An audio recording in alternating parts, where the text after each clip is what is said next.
Now, earlier today, President Trump awarded America's highest civilian honor, the Medal of Freedom, to Charlie Kirk on what would have been his 32nd birthday.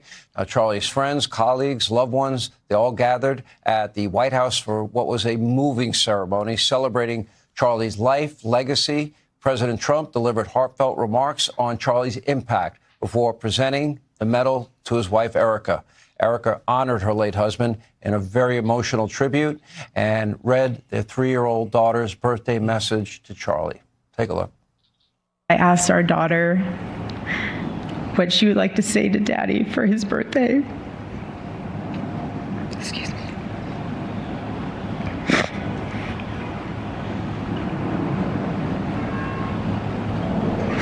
She said, "Happy birthday, Daddy. I want to give you a stuffed animal."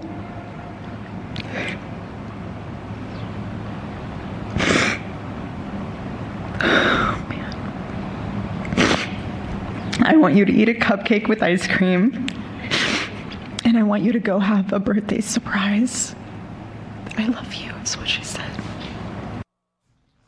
I was beyond honored to be able to attend and hear with more. Charlie Kirk's chief of staff, Mike McCoy, along with Charlie's pastor, Rob McCoy, and David Engelhardt. Wow, that was something.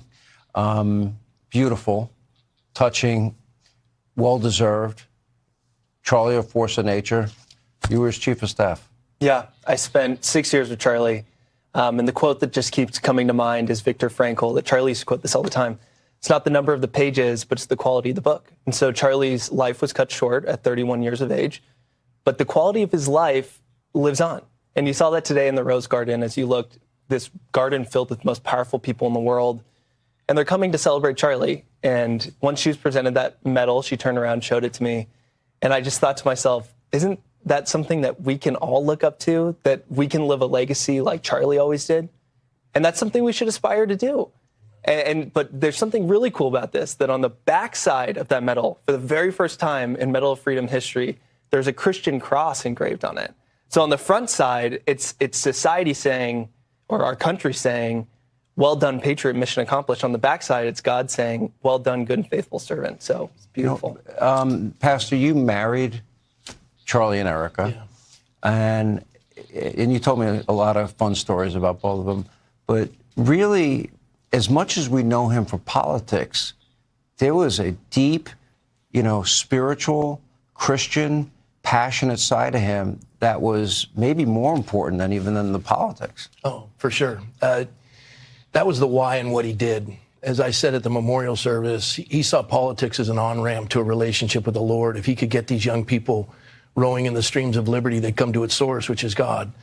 And he believed in absolute truth. He pursued the goodness of life. He was erudite, not autodidact. He studied, voracious reader, as Mikey pointed out. And that was everything to him, his faith. And that's what drove him. And that's what made him fearless. He in the face of death threats, he got up every day, went out and did his job because he knew his life was secure in the hands of God.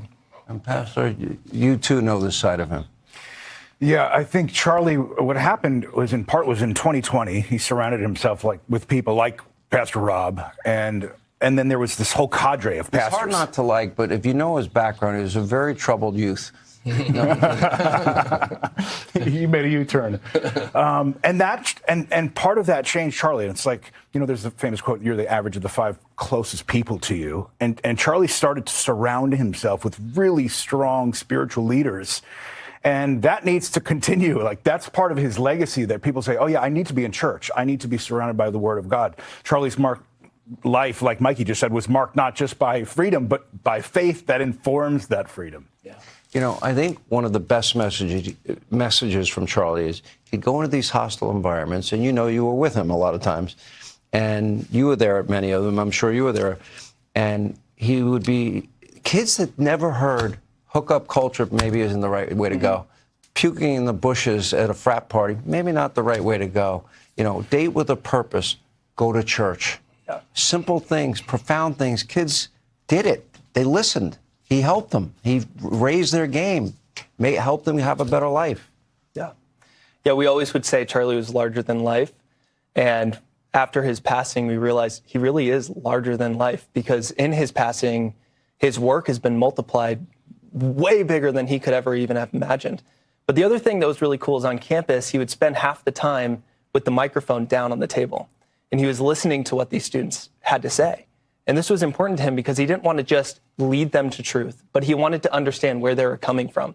And then he would go and advocate for them in DC, and he would go and advocate for them with his friends or on podcasts. And so people wonder how he was able to be the youth whisperer. That's why, because he listened half the time and brought them the truth the other half of the time. Your dad told me a story about you, how, 6 years ago, 7 years, Yeah. Charlie saw something in him, Yeah. and you're like, well, Yeah. by the way, that's so unfair that I'm saying this to your son. I am breaking every rule. It's not unfair to him. The reality is, Charlie saw something that Mikey's own father didn't see, and he pulled it out of Mikey. And that's what he would do with all the youth. And one of the reasons I met Charlie was because of Mikey. He says, Dad, you got to listen to this guy.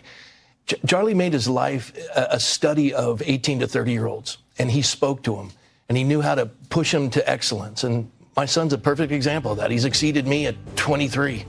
You know what? Through Charlie, all of you have contributed to all of us rethinking our value system and what matters. Thank you all for that. Thank you. You're going to be a star. I'm predicting right now. He already is a half a star. Good to see you guys. You too. More Thanks, Hannity Sean. straight ahead.